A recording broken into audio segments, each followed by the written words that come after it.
마태복음 27장 3절에서 10절 우리 한 절씩 교독하겠습니다. 그때 예수를 판 유다가 그의 정죄됨을 보고 스스로 뉘우쳐 그 은 30을 대제사장들과 장로들에게 도로 갖다 주며 이르되 내가 무죄한 피를 팔고 죄를 범하였도다 하니 그들이 이르되 그것이 우리에게 무슨 상관이냐 내가 당하라 하거늘 유다가 은을 성소에 던져놓고 물러가서 스스로 목매어 죽은지라. 대제사장들이 그 은을 거두며 이르되 이것은 피값이라 성전고에 넣어둠이 옳지 않다 하고 은혼한 후 이것으로 토기장이의 밭을 사서 나그네의 묘지를 삼았으니 그러므로 오늘날까지 그 밭을 피밭이라 일컫느니라.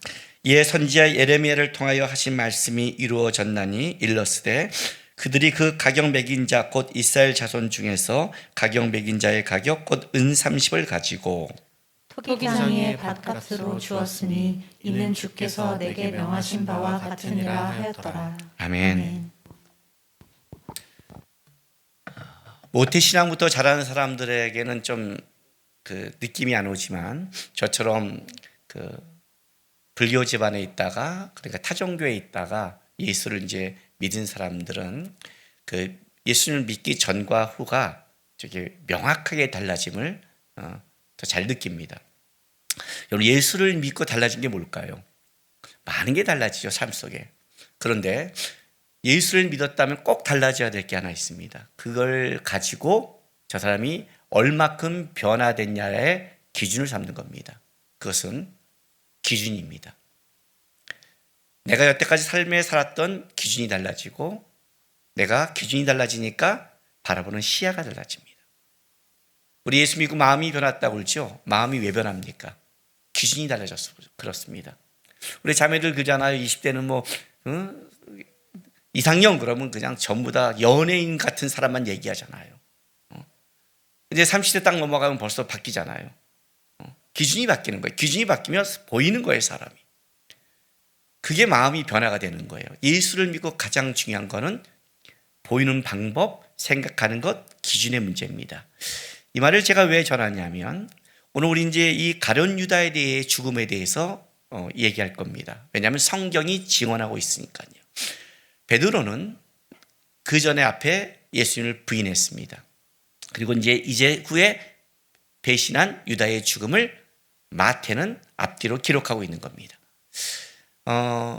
예수님의 본격적인 순환에 들어가기 전에 왜 마태가 이거를 정리하는지를 깨달아야 됩니다.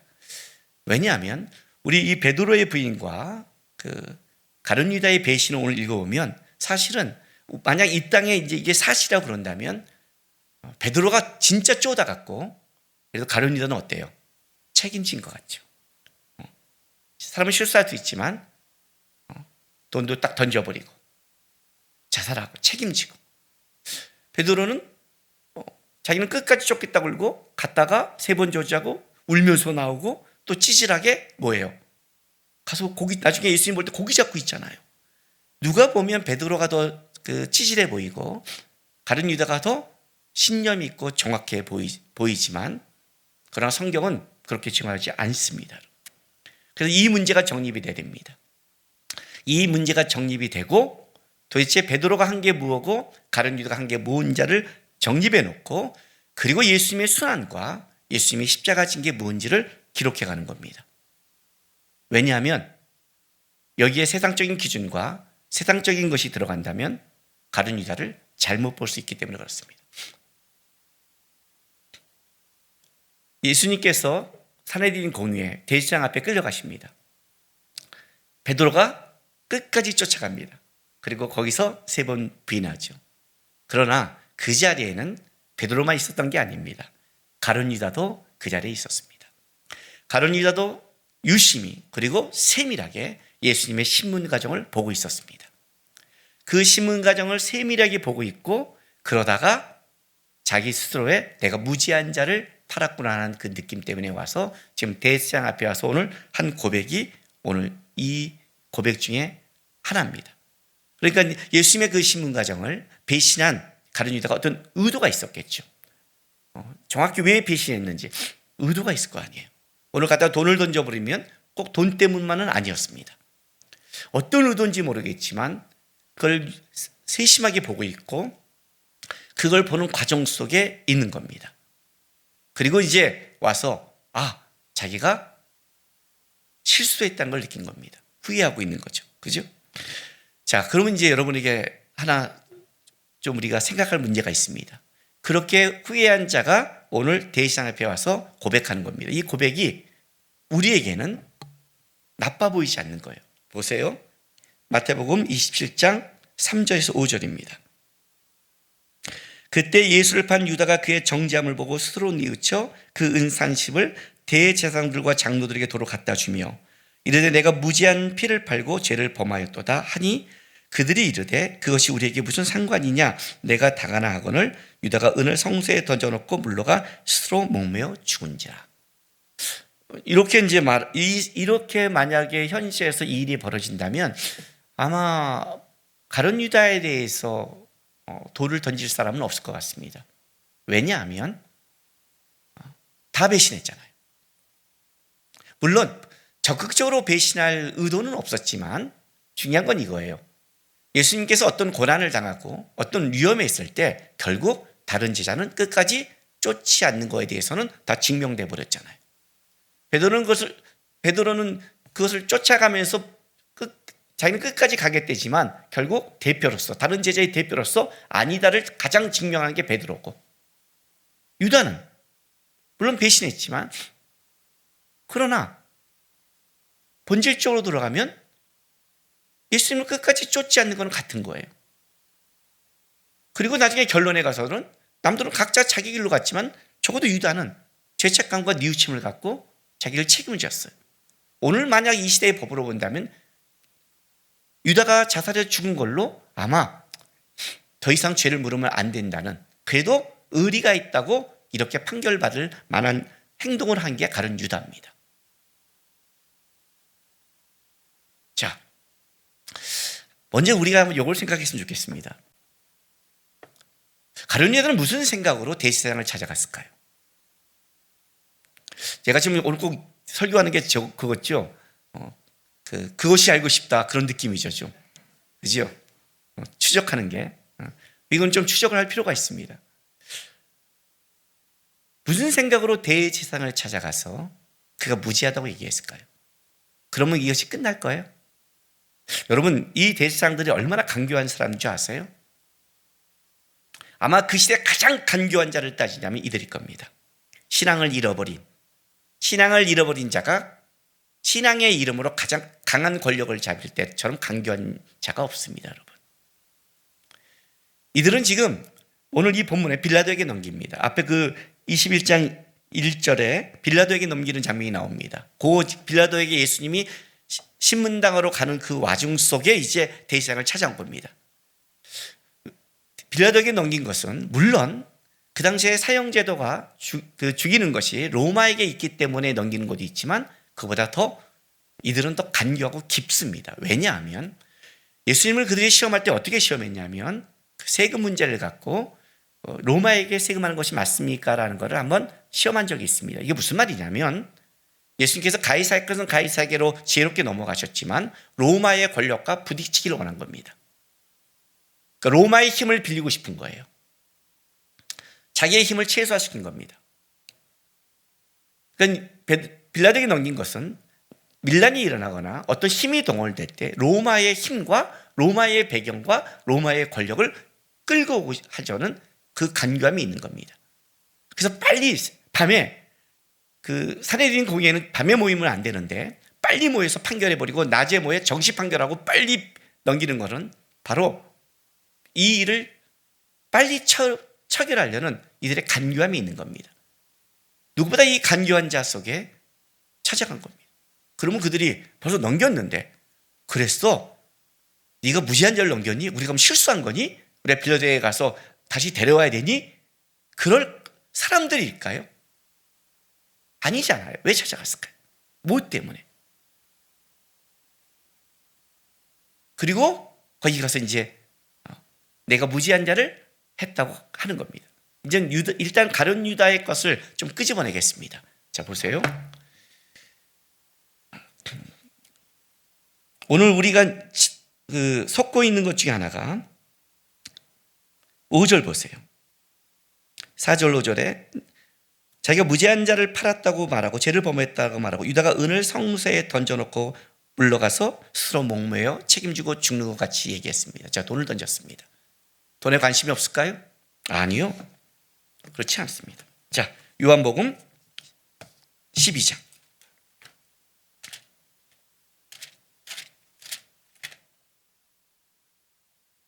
(5절) (6절) 보겠습니다. 요한복음 12장 5절 6절. 예수님께서 돌아가시 얼마 전에, 그렇게 며칠이 안 되는 그 기간 속에 있었던 일입니다.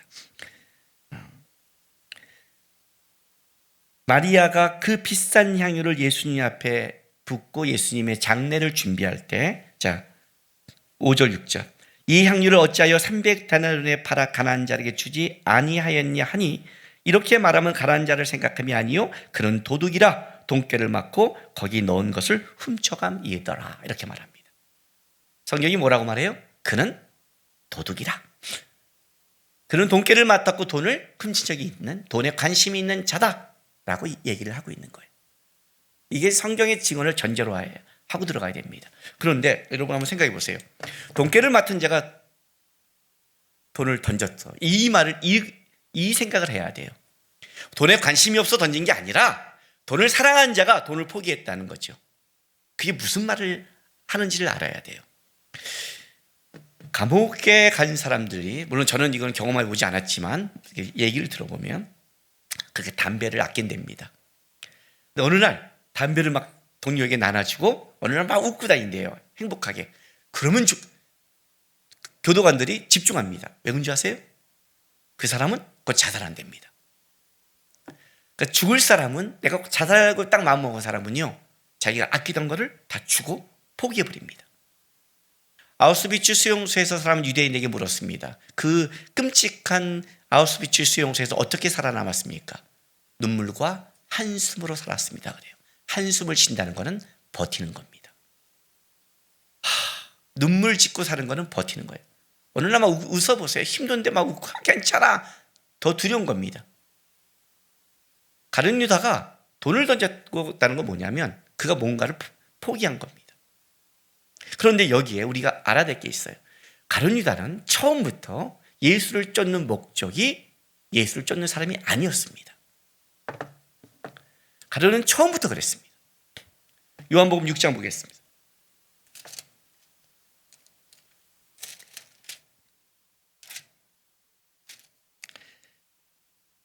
66절. 예수님께서 인자의 살을 먹고 인자의 피를 먹지 않으면 너희에게 생명이 없다는 이 말씀을 가지고 많은 제자들도 떠납니다. 자, 그때부터 그의 제자 중에 많은 사람이 떠나가고 다시는 그와 함께 다니지 아니하더라. 예수께서 12제자에게 이르시되 너희도 가려느냐? 시몬 베드로가 대답하되 주여 영생의 말씀이 주께 있사오니 우리가 누구에게로 가오리까? 우리가 주는 하나님의 거룩한 자신 줄 믿고 알았사옵나이다. 그런데 예수께서 대답하시되 내가 너희 12를 택하지 아니하였느냐? 그러나 너희 중 한 사람은 마귀니라 하시니 이 말씀은 가룟 시몬의 아들 유다를 가리키십니다. 그는 12 중에 하나로 예수를 팔자더라. 이해가 되세요? 근데 놀라운 건 이거예요. 예수님을 가룟 유다는 이해하지 못했어요. 많은 사람도, 제자라고 하는 사람들도 이 말씀을 이해 못해서 떠났는데 가룟 유다는 이해하지 못하고 있는데 쫓아요. 이해하지 못하는데 회개를 맡아요. 이해하지 못하는데 끝까지 갔어요. 어쨌든 그때 가서 배신하면 끝까지 갔어요. 이럴 수 있을까요? 있죠. 예수를 쫓지 않아도 예수에 대한 다른 목적을 가지면 그럴 수 있죠. 사실 제자들도 이 마음이 있었어요. 제자들도 예수님이 점점 예루살렘에 가까이 올 때 제자들 사이에 끊임없는 싸움이 뭐였냐면 뭐예요? 하나님 나라가 임하면 누가 큰 자가 될 것인가? 누가 오른편이냐 왼편이냐? 이 싸움 하고 있었어요. 계속 하고 있었어요. 그러니까 그들도 목적이 있었어요. 그러나 다른 제자들은 예수를 쫓는 데 있어 예수와 함께 예수의 나라 속에서 어떤 목적을 갖고 자기의 목적을 갖고 있었다면 가룟 유다는 그보다 좀 더 본질적으로 다른 목적이었어요. 이 사람은 예수를 주는 그리스도 살아계신 하나님의 아들이라는 고백을 안 했어요. 산헤드린 공회에서 대상이 너가 그리스도냐 할 때 내가 말했다고 하잖아요. 베드로는 이렇게 고백한 사람이잖아요. 베드로는 자기가 고백한 이것 속에 굉장한 심한 죄책감과 아픔이 있었을 거예요. 베드로가 갖고 있는 죄책감과 유다가 갖고 있는 죄책감은 완전히 달라요.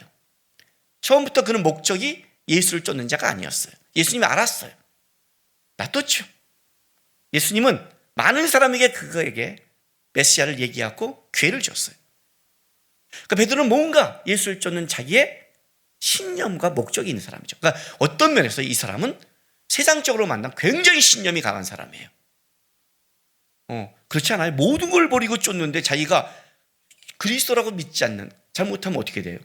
아마 가룟유다는 생각이 많았을 거예요. 왜냐하면 어떤 때는 이분이 하는 그 이적과 기적을 보면 여태까지 이스라엘 역사에 이런 선지자가 없었거든요.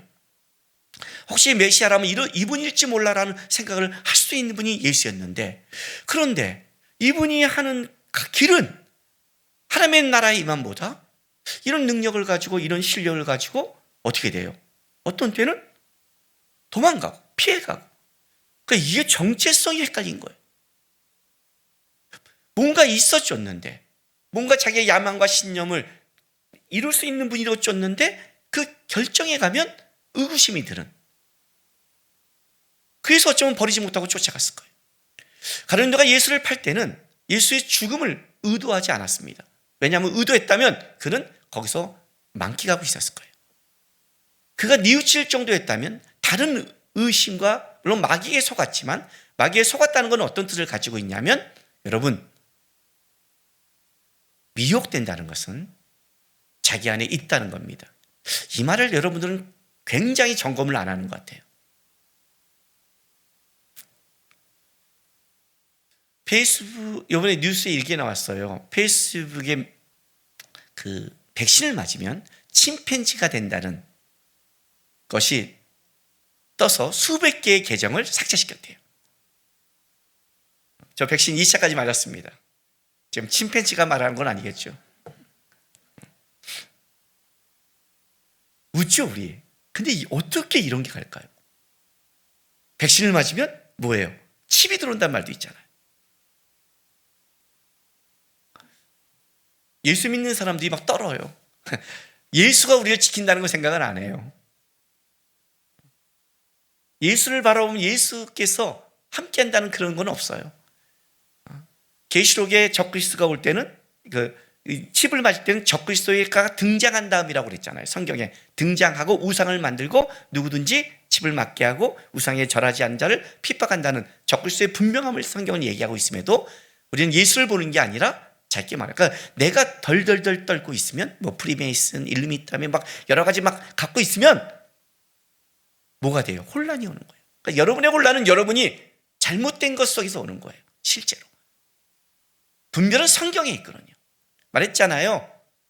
위조 지폐 전문가들은 위조 지폐를 보지 않는다. 보면 헷갈린다. 진품만 본다. 진품만 보고 비교해서 아닌 건 다 위조 지폐다. 진품은 여기 있잖아요. 미혹된다는 것은 내가 그 미혹할 만한 걸 가지고 있는 거예요. 왜 가룟유다에게 넣었을까요? 가룟유다에게만 넣었을까요? 아니요. 모든 제자에게 다 생각이 넣었을 거예요. 베드로에게 말했잖아요. 사단이 밀가부도 너희를 청구하였으나 내가 너희를 기도했다. 예수님이 그러면 가룟유다를 빼고 기도했을까요? 아니요. 예수님은 그렇지 않아요. 가룟유다가 갖고 있는 무서운 신념이 있어요. 모든 걸 버리고 메시아가 아닌데 쫓은 그 신념, 아닌 사람을 돈깨로 섬긴 그 신념, 그게 무너졌겠죠. 거기다 더 나갔으면 그 신념 속에 뭐가 있냐면 마귀의 괴계가 있죠. 왜? 요한복음 13장 27절 보겠습니다.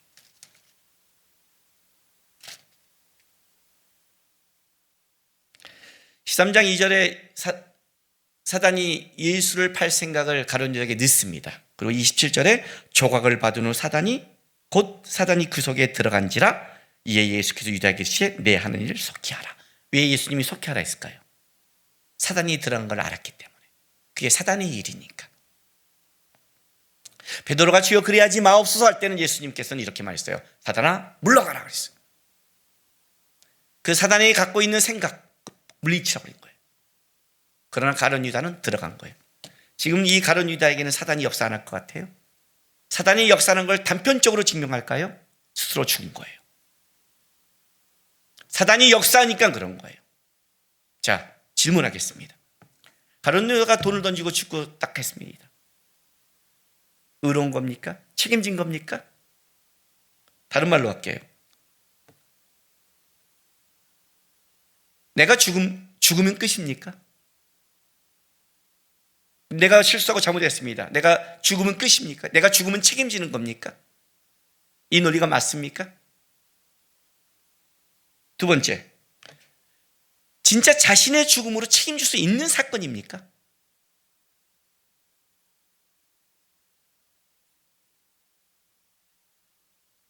세상적인 기준과 마인드로 보면 안 됩니다. 우리는 하나님의 심판대 앞에 있을 겁니다.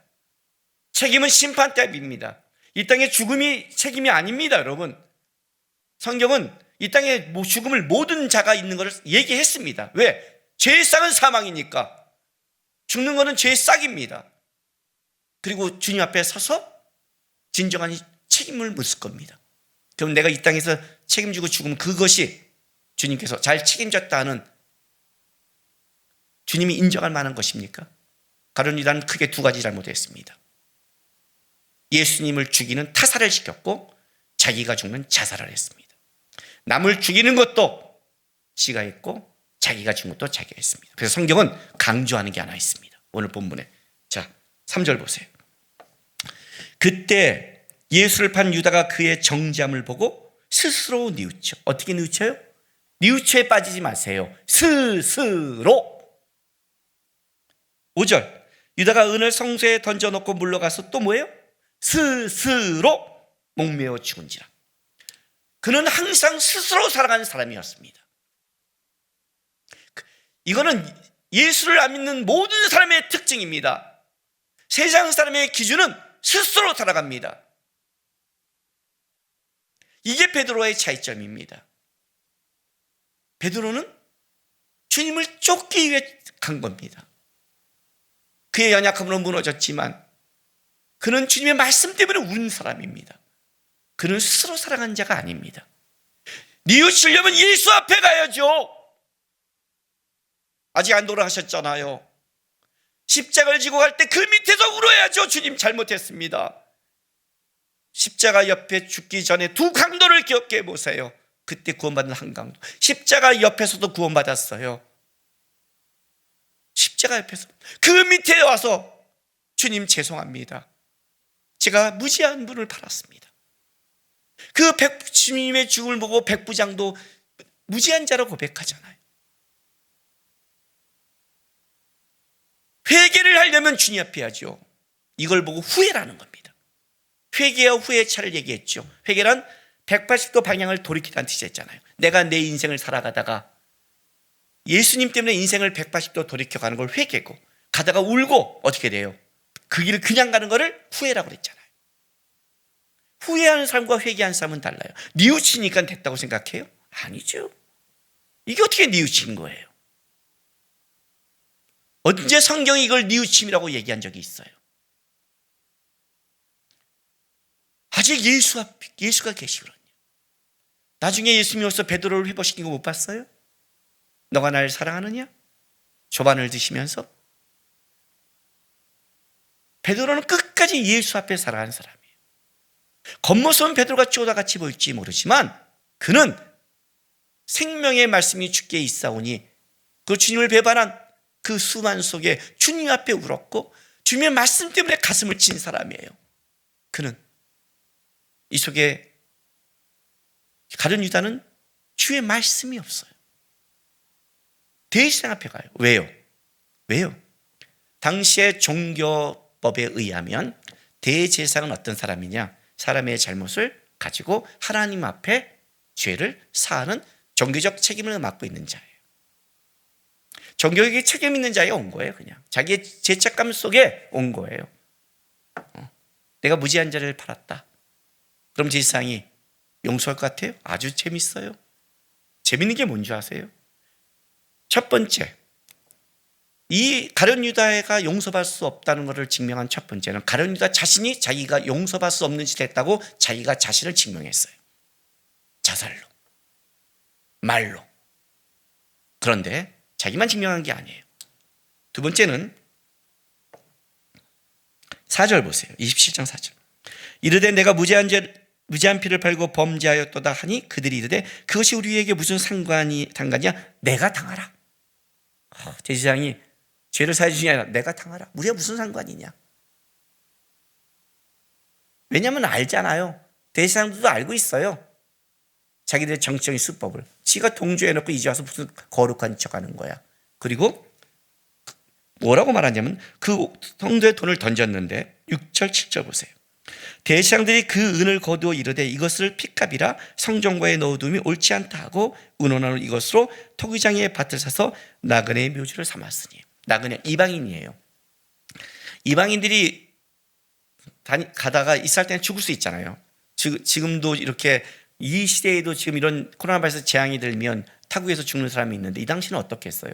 이방인들은 이스라엘 백성들에게 있어서는 진짜 개 취급하라고 있는 선택받지 못한 족속인데 참 난처하잖아요.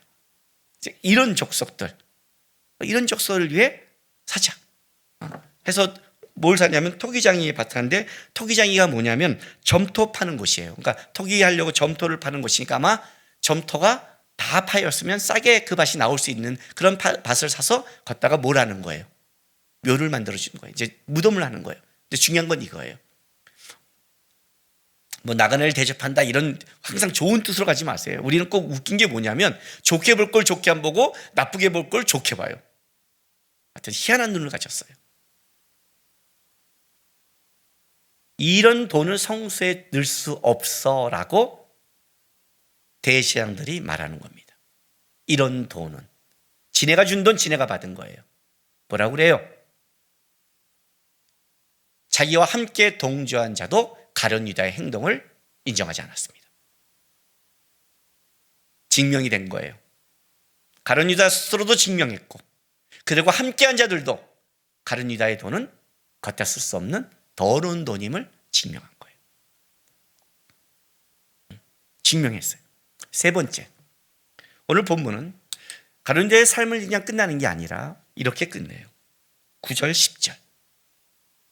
이에 선지자 예레미야를 통해서 하신 말씀이 이루어졌나니 이르시되 그들이 그 가격 매겨진 자 곧 이스라엘 자손 중에 가격 매긴 자의 가격 곧 은 30을 가지고 토기장의 밭값으로 주었으니 이는 주께서 내게 명하신 바와 같으니라 하였더라. 자, 물론 이 마태는 선지자의 말들을 굉장히 많이 인용해요. 그런데 오늘 이 가룟 유다의 죽음에 그냥 사건 속에 있는 나쁜 놈이야가 아니라 예레미야의 예언을 가지고 딱 결론을 지어요. 다른 말로 할게요.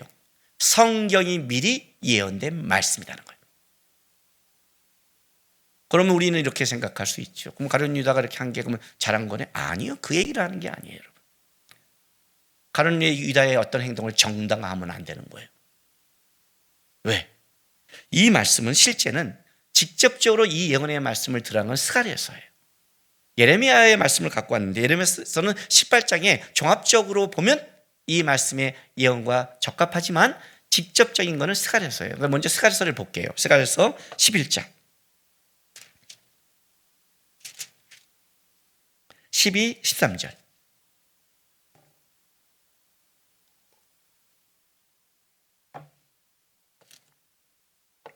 내가 그들에게 이르되 너희가 좋게 여기거든 내 품삯을 내게 주고 그렇지 아니하거든 그만둬라. 그들이 곧 은 30개를 달아서 내 품삯을 삼은지라. 여호와께서 내게 이르시되 그들이 나를 헤아린 바 그 싹을 토기장에게 던지라 하기로 내가 곧 그 은 30개를 여호와의 전에서 토기장에 던지고 라고 이제 그 목자에 대한 비유를 얘기하면서 한 말씀이에요. 여기에 은 30과 토기장의 이것을 직접적인 것을 마태가 시연됐다고 얘기하는 거예요. 그런데 이제 마태는 스가랴의 말씀보다는 예레미야의 18장에 있는 종합적인 말씀을 더 끌고 온 이유는 일단 이스라엘 백성들 안에서는 예레미야가 더 알려진 선지자이기 때문에 그 말씀을 가져온 거예요. 그러나 왜 성경의 말씀으로 이걸 증언했는지를 알아야 돼요. 자, 놀랍게 은 30에 했는데 이들이 토기장이 밭을 사요. 이것이 우연이라고 생각하니? 이런 거예요. 이것이 우연이라고 생각하니? 성경이 예언한 거야. 성경이 말한 거야. 성경의 증언을 가지고 들어요. 다른 말로 할게요. 그가 어떻게 죽었던, 어떤 잘못을 했던, 어떻게 살아가던 한 가지 분명한 게 있는 거예요. 가룟 유다는 예수를 따른 적이 없다. 성경의 말씀을, 하나님의 은혜를 경험하고 쫓은 적이 없다고 성경이 증언하고 끝나는 거예요. 예수님의 삶 속에 하나님의 뜻은 이루어져야 돼요. 하나님의 앞에 반대편을 쓴 자는 어떤 자들일까요? 어떤 자가 반대편을 쓸까요? 가룟 유다만? 아니요. 대제사장들이 더 악하죠, 실제로는요. 수많은 자들이 섰죠. 그 수많은 자들이 갖고 있는 공통점이 있어요. 그들은 말씀과 하나님과 메시아의 도래에 관심이 없었다는 거예요. 그게 자기의 신념이든 자기의 야망이든 자기의 물질이든 자기의 정치든 권력이든 어쨌든 그들의 공통점은 한 가지가 있다. 성경을 두려워하지 않는다. 하나님을 두려워하지 않는다. 베드로는 어떤 차이가 있냐면 베드로는 주님 때문에 울고 주님 때문에 아파하고 주님 때문에 무너지는, 그게 베드로와 가룟 유다의 결정적인 차이를 가지고 있는 거예요. 가룟 유다의 스스로가 내가 무지한 자를 죽였다 착각했죠. 가룟 유다는 그냥 무지한 자가 아니죠. 대제사장들도 예수님께서 죽을 죄를 졌다고 생각하지 않아요. 증인들을 찾았을 때 그 증거가 많지 않아요. 그들도 가룟 유다가 죽는 게 훨씬 더 그들에게 정치적으로 좋아요. 왜냐하면 같이 야합한 자가 죽었기 때문에 너가 당하라고 말하는 것이 맞는 말이에요, 정치적으로. 그들도 대제사장들에게 진짜 양심 안에 들어가 보세요. 이게 죽일 죄인가? 이게 진짜 잘못인가? 아니에요, 여러분. 근데 왜 이렇게 갈까요? 왜 이렇게 갈 수밖에 없을까요? 성경은 딱 한 가지 얘기를 하는 거예요. 한 가지가 뭐예요? 예수가 없어요. 예수가 빠졌다고요, 인생에서. 스스로 살아가더라고요. 스스로 결정하더라고요. 성경의 말씀도 안 믿더라고요. 두려움이 없더라고요. 하나님이 인생에 없더라고요. 속지 말라는 거예요. 돈 던지니까, 멋지게 죽으니까 속지 말라고요. 이 땅에서 속지 말라고요. 세상 사람 보기에 멋지고 세상 사람 보기에 책임진 것 같고 세상 사람 보기에 의로운 것 같은 것 아니라고요, 여러분. 뭐냐요? 주님 때문에 울고 있는가? 주님 쫓고자 하는 마음이 있는가? 주님 때문에 가슴을 치누고 있는가? 주의 말씀을 기억하면서 나는 아파하고 있는가? 응? 주님 때문에 죄책감이 있는가? 베드로의 죄책감은 주님 때문이었어요, 여러분. 그 통곡은 주님의 눈을 보고 시작된 거예요. 주의 말씀 때문이었어요. 이게 신앙이에요. 예수를 믿는 건 딱 한 가지예요, 여러분. 어느 날 주님이 내 안에 오신 거예요. 어느 날 주님이 내 인생에 함께 가고 있는 거예요. 어느 날 내 인생이 목적이 바뀌었고 목표가 바뀌었어요. 그 속에 우리가 연약해서 아직 세상적인 거 있고 아직 내 부족한 기질 때문에 나오는 것도 있어요. 그러나 점검하세요, 여러분. 내가 사람의 눈 때문에, 사람의 어떤 일 때문에 내가 사람 속에서 창피해, 쪼다. 기준이 사람이 아니라 사람들은 인정할지 모르지만 항상 예수 앞에서 자기를 보는 게 신앙이에요. 말씀을 기억하며 우는 거고 막 불평했는데 오늘 설교단에 딱 자리에 올라오는 순간 처음에 좀 힘들었어요. 왜냐하면 왜 오늘 앞에 찬양이 그렇게 은혜로운 거예요. 신경질 나게. 소진영부터 시작해서 그냥 박인실까지 그냥 이 은혜 받은 의무를 참고 있다가 맨 마지막에 내 은혜가 족하단 말 때문에 진짜 은혜가 족한데, 은혜가 족한데 그 은혜가 어려운 시절 속에 채워지는 그런 거 말고, 그래도 힘든데 예배하는 그런 거 말고, 자꾸 물질로 따지지 말고, 자꾸 내 인생 속에 그래도 나는 먹고 사는데 그따위 거 말고, 예수가 있는데, 주님이 있는데, 오늘도 주님을 바라보게 하셨는데, 오늘도 예배하는데, 나는 예수가 있는 삶인데 진짜 은혜가 족하지. 왜? 예수와 함께 가니까. 실수해도 예수가 품어주니까, 예수 앞에 나는 우니까, 예수가 우리 가정의 주인이니까, 내 인생의 주인이니까 예수가 있는데, 그게 우리의 특권이고 자랑인 겁니다. 여러분, 가룟 유다에게 이렇게 말하는 겁니다.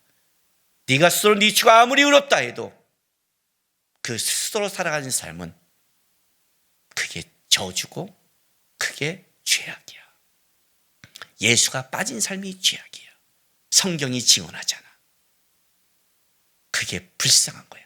예수님의 말씀대로 나지 않았으면 좋았을 것을. 예수가 없는 인생의 종말입니다. 코로나 바이러스로 어렵다고 힘들다 하지 마시고, 여러분 예수가 있습니다. 이 시간은 지나가는 겁니다.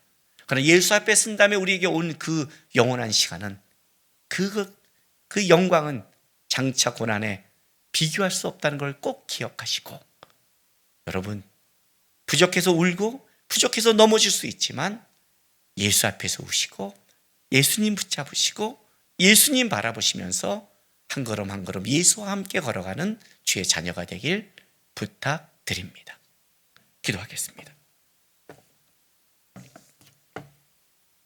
이 시간에 우리 기도하겠습니다. 여러분, 우리 이 시간에 좀 감사기도 했으면 좋겠습니다. 힘들다는 기도, 어렵다는 기도, 답답하다는 기도 너무 많이 했습니다. 또 힘들면 우리는 그 기도 할 수밖에 없습니다.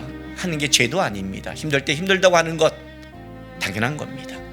그러나 주님 볼 때는 감사해야 됩니다. 감사할 때는 감사하시는 겁니다. 주님, 내가 예수님을 주님이라고 불러서 감사합니다.